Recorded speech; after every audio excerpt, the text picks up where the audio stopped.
आज हम अपने खेत के सब्जियां तोड़ते हुए अभी जो विधानसभा का जो चुनाव का रिजल्ट आया इन रिजल्टों पर आज हम चर्चा करते हुए और अपने घर के सब्जियां को भी तोड़ते जाएंगे।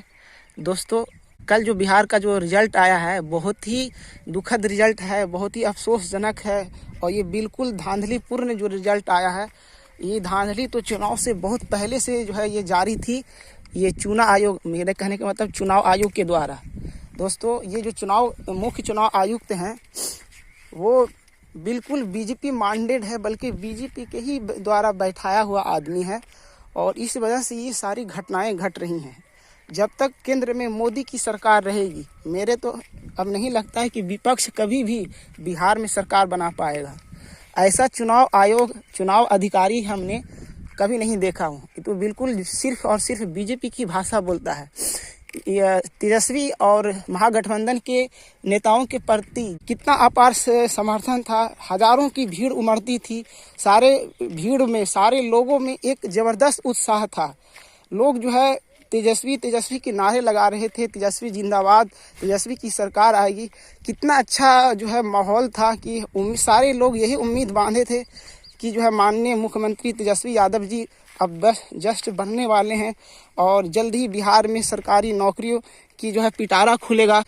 बार बार से नीतीश कुमार ही मुख्यमंत्री लगातार बन रहे हैं, तो एक ही आदमी लगातार बनता है मुख्यमंत्री तो आदमी उब जाते हैं। तो परिवर्तन होना तो ज़रूर था। जनता में जो है ये इस बात का पूरी उम्मीद थी कि जो इस बार जो है परिवर्तन होगा, लेकिन जब चुनाव आयोग ही ऐसा भ्रष्ट हो तो परिवर्तन कैसे हो सकता है? आदमी चाह कर भी नहीं कर सकता। सारी मशीनरी मोदी के कब्जे में है, सारी मशीनरी, चाहे वो चुनाव आयोग हो, सुप्रीम कोर्ट के जजेस लोग तक बिक चुके हैं। ID, ED, CBI सब बिका हुआ है, सब मोदी के कब्जे में है। हर एक चीज़ मोदी के कब्जे में हो चुका है। मीडिया, सारे चीज़ बिक चुके हैं। मीडिया झूठे जो है रिजल्ट दिखा सकता है, जीत भी रहा उसको भी हारा हुआ दिखा सकता है। इतने सारे प्रोपेगेंडा विपक्ष की तरफ से फैलेंगे, विपक्ष की तरफ साजिश होगी। कोई विपक्ष कैसे जीत सकता है? बीजेपी उसी चुनाव को हार सकती है जिस चुनाव को वो हारना चाहे। जब तक जिस चुनाव को वो चाह ले कि हमें इसमें जीतना है, जिस कैंडिडेट को जिताना है, तो वही कैंडिडेट जीत ही जाएगा, चाहे कितनों ही जोर लगा ले, पूरी जनता मिलकर कितना ही जोर लगा ले, तो वो बीजेपी के ही कैंडिडेट को जीतना है, क्योंकि ऐसा हाल हो चुका है। जब तक यहाँ पर एक बड़ा जन आंदोलन नहीं होगा, नेपाल और बांग्लादेश के जैसा जन आंदोलन नहीं होगा, बिहार में सत्ता परिवर्तन नहीं हो सकता है। सत्ता पक्ष के नेताओं को जब तक दौड़ा करके नहीं पीटा जाएगा, तब तक ये लोग सुधरेंगे नहीं, तब तक ये लोग सत्ता को छोड़ने वाले नहीं हैं।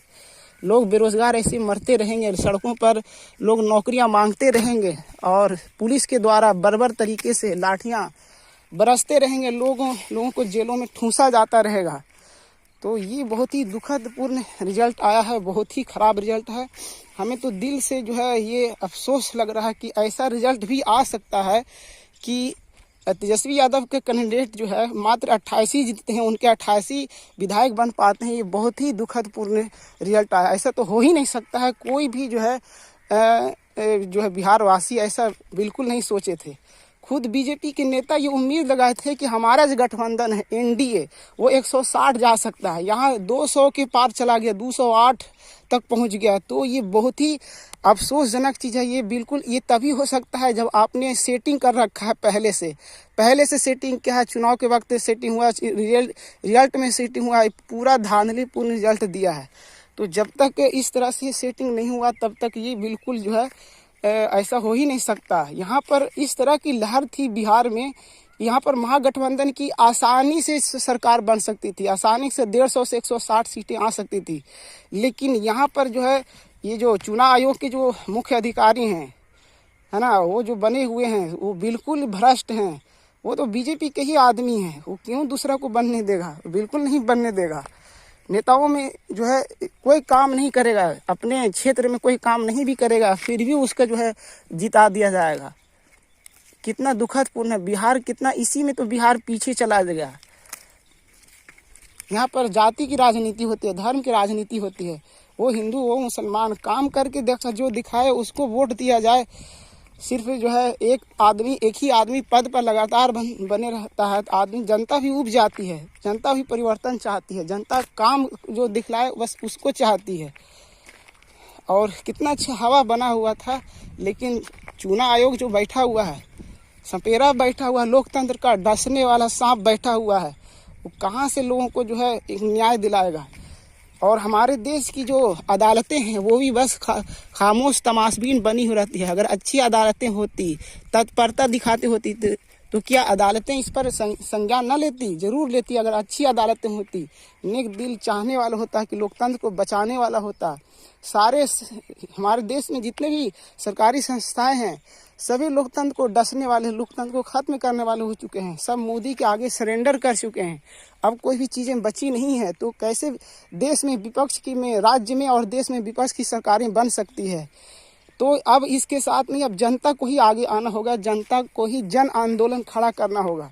जब तक एक बड़ा सा जन आंदोलन हम खड़ा नहीं करेंगे तब तक विपक्ष सरकार में, राज्यों में या केंद्र में एक जो है लोगों की द्वारा चुनी गई सरकार, लोकतंत्र स्थापित नहीं किया जा सकता है। हम जानते हैं कि लोकतंत्र जनता का, जनता के लिए एवं जनता द्वारा स्थापित सरकार होनी चाहिए, न कि जो सत्ता में जो लोग बैठे हुए हैं उसके द्वारा जो एजेंसियां हैं वो उससे वो सरकार बनाएं, सरकार स्थापित रखें। तो ये बिल्कुल दुर्भाग्यपूर्ण बात है। ऐसा रिजल्ट तो बिल्कुल नहीं होना चाहिए और हम बिल्कुल अफसोस जाहिर करते हैं और हम उम्मीद करते हैं कि बिहार में एक जन आंदोलन ज़रूर से ज़रूर जल्द ही जारी किया जाए। और एक जन आंदोलन के बिना और कोई चारा नहीं है। नहीं तो बस इसको मान लिया जाए कि बिहार में बीजेपी का राजतंत्र चल रहा है और लोकतंत्र खत्म हो चुका है। मुझे तो जहाँ तक लगता है अपने विचार रखने का, तो अभी यहाँ पर एनडीए की बहुमत आई है, उसमें भी बीजेपी अपने दम पे सरकार बना सकती है, अपना मुख्यमंत्री चुनाव कर सकती है। तो हमें कहना ये है हम अपने दर्शकों को कि इसमें चूँकि चुनाव आयोग बिल्कुल निष्पक्ष तरीके से अपनी जिम्मेवारी अदा नहीं किया है, ऐसा लग रहा है कि जैसे वो भी चुनाव में उतरा हुआ है। तो चूँकि उसकी मंशा पूरी हो चुकी है तो अब उसे भी एक मंत्री का पद दे देना चाहिए, बीजेपी को एक मंत्री का पद दे देना चाहिए, जिससे कि उसे दिल में और तसल्ली पूरा हो जाए और खुश हो जाए और हमें भी खुशी मिलेगा थोड़ा बहुत, हम भी थोड़ा सा मजाक करने का हमें भी मौका मिलेगा। जिसे जो चाहिए था उसे मिल गया। चुनाव आयोग के जो मुख्य अधिकारी हैं ज्ञानेश सिंह, उनको एक मंत्री का पद दे देना चाहिए बिहार में। वो जो है मुख्य चुनाव अधिकारी बनने के लायक नहीं है, उनको वो पद शोभा नहीं दे रहा है। तो उनको जो है एक मंत्री बना दिया जाए, एक मंत्री पद दे दिया जाए, क्योंकि वो भी तो लड़े हैं ना, वो भी तो लड़े हैं। तो उनको भी एक मंत्री का पद दे देना चाहिए। वो अपना पद से इस्तीफा दे दे, किसी दूसरे को बनाया जाए और उन्हें बिहार में किसी एक विभाग का मंत्री बना दिया जाए, जिससे कि भी उनके जो दिल की जो भी अरमान है वो पूरे हो जाएं। जो लोग बिहार में लोकतंत्र का जो बेड़ा गर्क कर दिया है बिहार की जनता का, उसने सारी उम्मीदों पर पानी फेरा है। तो उन्हें भी जो है इनका जो है कुछ भाग मिल जाना चाहिए, शासन प्रशासन का कुछ भाग उन्हें भी मिल जाना चाहिए। उन्हें भी मंत्री पद पाने का लालसा अगर है तो उन्हें मिल जाना चाहिए, ऑफर देना चाहिए। बीजेपी के लोगों को लो भाई तुम्हारी ख्वाहिश पूरी हो गई, लो अब तुम्हें भी एक मंत्री का पद हम ऑफर कर रहे हैं, बन जाओ, कोई चीज़ विभाग का मंत्री बन जाओ। कितना दुर्भाग्यपूर्ण है बिहार का ये चुनाव। ऐसा रिजल्ट हमने देखा नहीं था, हमने ऐसे रिजल्ट पाया नहीं था आज तक नहीं। हमने जब से बचपन में होश संभाला है तो ये हमने आज तक नहीं देखा था। ये कितना ख़राब स्थिति है। बिहार मिसालें दे सकता था पूरे देश के लिए कि हाँ हमारा देश, हमारे राज्य में पूरे जनता ने लोकतंत्र के लिए वोट दिया, अच्छाई के लिए वोट दिया, विकास के लिए वोट दिया। लेकिन यहाँ पर तो बीजेपी का टेढ़ा नज़र है। तो बिहार अगर हार गए तो फिर हमारा संसद में मेरा हिस्सा खत्म हो जाएगा, मेरा तो सरकार गिर जाएगा। नीतीश कुमार अगर हारे तो हमारा तो सरकार गिर जाएगा केंद्र में। हम क्यों यहाँ निष्पक्ष चुनाव होने देंगे? बिल्कुल नहीं होने देंगे।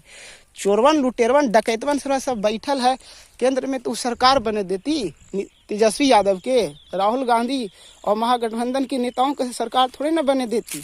ये तो सरवा सब बेईमानवन सब बैठल है केंद्र में, कहाँ से बने देगा? तो देश में एक पूरे देश में 15 अगस्त 1942 की तरह, भारत छोड़ो आंदोलन की तरह पूरे देश भर में बीजेपी छोड़ो आंदोलन को शुरू करना होगा। जब तक हम तेज आंदोलन और समग्र, एकदम तीव्र और समग्र आंदोलन हम खड़ा नहीं करेंगे, तब तक हम बीजेपी को अंग्रेजों की तरह देश से भगा नहीं सकते हैं, कभी नहीं भागेंगे। देश की संपत्ति को ये पूंजीपतियों के हाथों में बेचते रहेंगे। बिहार के लोग, देश के लोग रोते रहेंगे, बेरोजगारी की मार पर, बहुत तरह की परेशानियों पर रोते रहेंगे, लेकिन उन्हें कोई पूछने वाला नहीं होगा। तो हम ऐसे लोगों के लिए हम यही शब्द कहेंगे, बीजेपी भगाओ, देश बचाओ। शुक्रिया।